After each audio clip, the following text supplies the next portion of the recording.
Welcome back to the garage. This week in Luke 6, looking at the Beatitudes, the blessings and woes, the fourth pair, the final pair. Blessed are you when people hate you, when they exclude you and insult you and reject your name as evil because of the Son of Man. Rejoice in that day and leap for joy, because great is your reward in heaven, for that is how their ancestors treated the prophets. Woe to you when everyone speaks well of you, for that is how our ancestors treated the false prophets.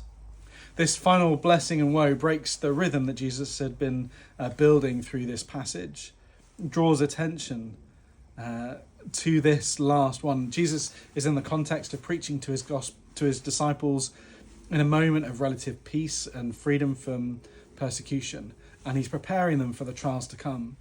And here we see this idea that if we want to follow Jesus, we're going to have to follow the same path he walked, and he walked a path that led to the cross.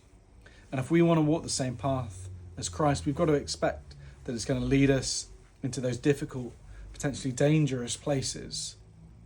And so as we try and live out our lives, when we see hardship, when we see people rejecting us, when people see people saying, no, that's not right, you can't say that, that's offensive, we have to recognize that that is probably a good sign, because Jesus, people said he was, rude and scandalous and unrighteous for the way he talked. And in the same way, we have to be really careful that where people say, oh, you're great, I love what you say makes sense, it makes me feel really comfortable and happy. If people invite us to the table, if people say more, we want to hear more, we need to be nervous in case we've slipped into just telling people what they want to hear. Jesus says that it's the false prophets that are welcomed, and the people who follow him will be shunned. And I hope that that's a challenge that we can live with, that we can hold on to.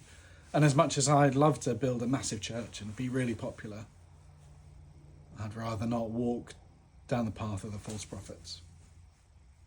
Goodbye.